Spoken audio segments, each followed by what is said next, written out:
Thank you very much, well, Mr. Darroux and also Ms. Martin, for your kind words. Before I begin, let me first recognize the presence of my colleagues at the head table, the Honourable Petite, Minister for Education and Human Resource Development, and representing the Honourable Prime Minister here today. Big shoes, Mr. Senator, today. The Honourable Justina Charles, Minister for Culture, Youth and Sports, representing the Honourable Minister for Social Services, Community Development and Gender Affairs. Mr. Bernard Henderson, who did us their honors in the opening prayer. Ms. Shomika Sorrendo.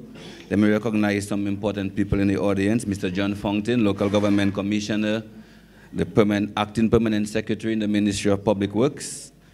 Mr. Kendall Johnson, Mrs. Geese, past chairperson, and members of the community, and of course, last but not least, the incoming new village council.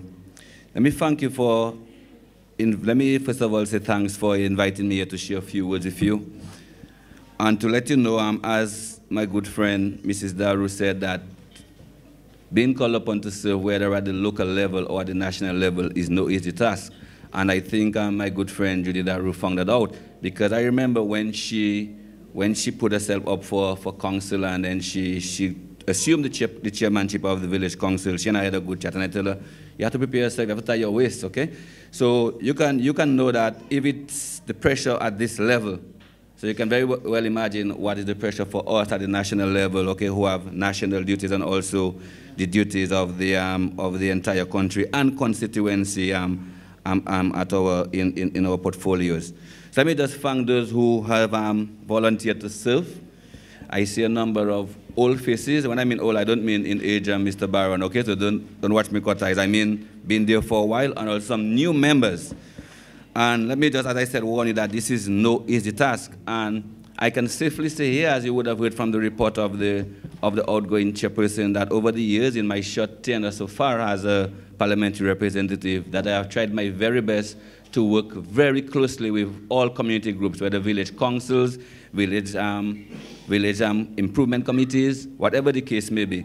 And I'm trying to recall if there ever had been an activity, some community activity, where I wasn't called upon to be a part of, to not just to seek the funds, because of course this goes without saying that the parliament, they want to get the money, but also to sit down at the planning meetings at every step of the way as much as possible to ensure that things go well. I also want to, I think it would be remiss of me to leave here today without I recognize the services of Ms. Vanti Harriet, who have served the village council for a number of years. Previously as a long-serving clerk, and then now as a member of the council. And I think we need to recognize in Ms. Vanti, okay, what we call dedication, because it's not a cup of tea, as they say, okay, being serving people. We're exposed to all sorts of criticism, especially we know that with the limited funds, the limited resources that we get from time to time. And with these limited funds and resources, we are supposed to pacify, we are supposed to meet everybody's needs, the community needs and everybody's individual needs. And I'm sure the members of the council who have served before can allude to that. This is just impossible. Because I try to use that as a simple example. And I took note of the comments made by both the outgoing chairperson and the incoming chairman of things that need to be done. Okay, but I like to use a simple example, especially as it pertains to the housing renovation program that the government has installed, implemented. And of course, I tell people, probably 90% of the people who have exited their power reps, not just me, all over the island, would be because of requests that have not been met. Okay, but I needed to understand that your requests have not been met, not because we don't want to. Okay, it's just that with the limited resources, it has to be done in a systematic way. So I use the example like, I can talk in Patois. Si mon tape yon chit galvenage pou ba moun, eve 10 moun besoin yon chit galvenage. C'est yon moun qui sa tape. Ça mean pour de 9 moun ni pour waiter toujours. Jusqu'à mon tape en lot chit about the chit galvenage. Okay, so that is the case with both local government and us at the central government level. That we don't have any oil, We're hoping, of course, with the advent of geothermal that these things will change and then more money will become available for us to help our people and develop our country. But we have limited resources. We have a limited budget every year. And everybody, especially the individual, needs. And I'm aware of the needs here in Fosseja Bagatelle, the acute needs in some cases of housing. We have tried our best over the years with the past council to address some of these needs. We have started the sanitation project. I think we have done 3 or 4 washrooms. And I want to promise you and commit to you that this will continue pretty soon. So pretty soon we should be receiving some of funds to continue the housing renovation project and, of course, the sanitation project, what we like to call the eradication of the pit latrines. So I just want to, as I said, thank each of you, those of you who have volunteered to serve, and to let you know that I look forward to continue working with you. I try my best every time I get called upon by the council to sit in the meetings to make sure that I attend, of course, if I'm out of state or otherwise, or previously committed. But every time the village council, not just here in Bagatelle First Region, for the whole of the constituency, I've tried my best to sit down at the meetings whenever I'm called and tried my best to work closely with them.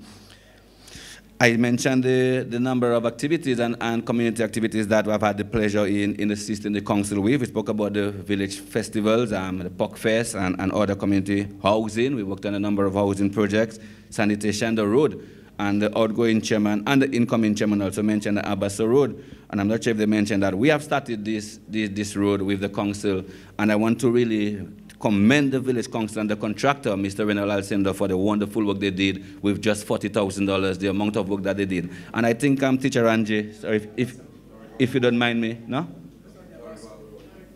Dorival Road, sorry. Yes, Dorival Road, sorry. And, yeah, my bad. Okay, and I want to, I call it Teacher Angie, that's what's in my mind. Okay, so I think that's a very good example of the council and the community and central government working together. Because what we did, we got the funds, made it available to the council, so the council managed a project, and then the community contractor, he really did his best to stretch a little bit of funds we had, where they worked, I think, 4 days a week with pay, minimal pay, of course, and gave a day or 2 free every week. So I think we really need to commend Mr. Alcindor for this stellar work. Yeah, Mr. Derival, sorry. For this stellar work, and I think that's a shining example of community work. Because a lot of times, we want all of us, we have our needs for ourselves, our community, but we have to ask ourselves, what are we willing to put into it? Yes, as a Parliamentary, the central government, we'll try our best to get the funds available, but sometimes we have to make up our mind. Because I can cite the housing program. Sometimes we want to help as many people as possible. Housing renovations, hey, we give you the materials. Can you please find somebody to do the repairs for you? Because what this means, the $10,000 or so that we're going to pay somebody to do the repairs, if you could help yourself, get your family members to help, that means that money can be made available to help somebody else. Okay, so you have to be willing to put something into it, and if we continue this way, I think a lot more can be done. As I said, as a parliamentary representative over the years, I've tried my best to assist in other places. Those of you who would have come to the school building maybe 2-3 years ago would have seen the deplorable condition it was in. And I think we come this afternoon to some wonderful renovations. In fact, I think the Minister of Education was mentioned to me that look at my quality windows and his school is in a bad state. Okay, but I really just want to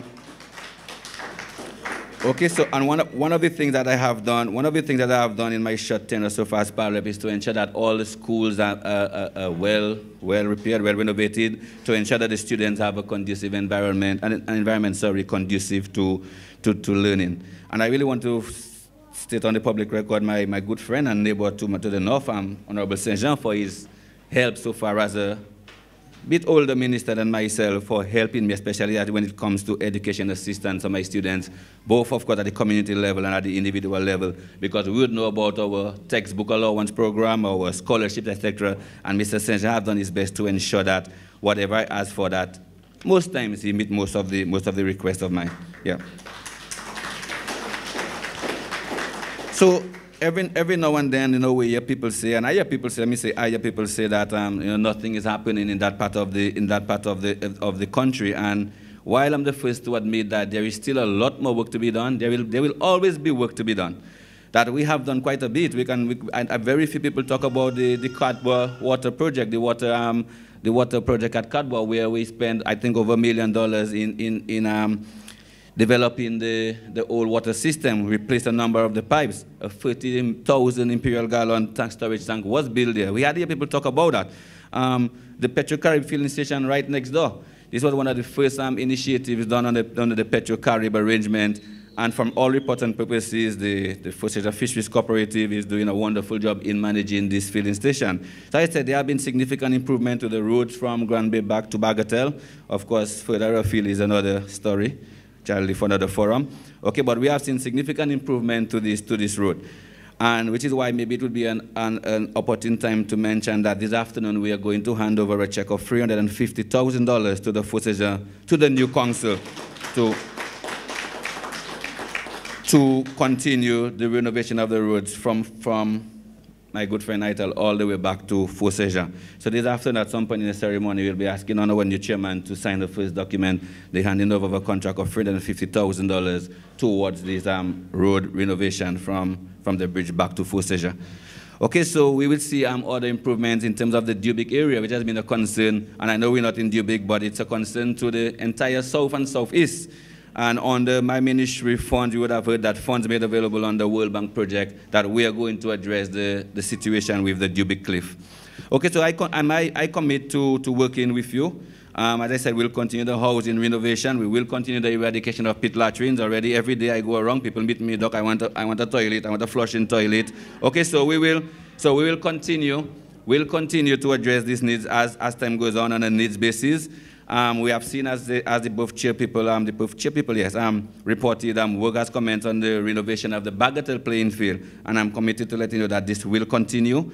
We also have estimates for the setting up of a multi-purpose sports facility on the old basketball court, and I'll tell you why I think this is going to be a significant investment. I have had the opportunity to come to this area like on Sunday afternoons to meet with my LYU folks, and the number of young people I see come up to that playing field and also the little old basketball court that's there. So I think that we have an estimate of $103,000 to create a multi-purpose sports facility. I think it's going to be, every dollar of this is going to be money well invested. And we have the facilities and the service of a qualified sports coordinator or sports instructor who studied in Cuba, Mr. Polido. Already I've had discussions with him that he will manage this facility and ensure that programs are put in place and the government is not going to spend all this money and then it's just going to go to waste. As I said, I know the need for housing. I think that's probably the most acute need in the community. And then we will meet together to sit down and whenever resources are made available, hopefully in the near future, to see how we can take care of this.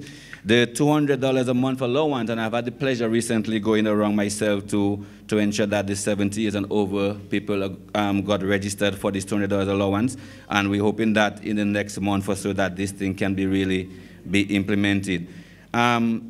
The new chairman, I think you're thinking ahead of me, or they say great minds think alike. They also say full seldom differ, so I hope it's the first one. That under the National Employment Program already, a list of a number of community members, like 8 or so community members, have been submitted to the ministry for consideration.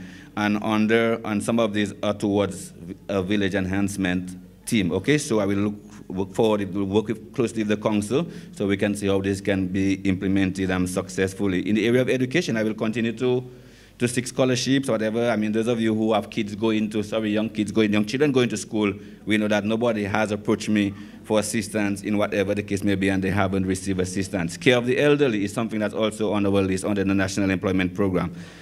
Okay, so just to mention maybe a few of the other, maybe just near future projects already under the National Employment Program also, we have a sewing program that's already implemented. So all we have to do is just do some modification to the community center. We are to have already been engaged, and five or so people to benefit under that program.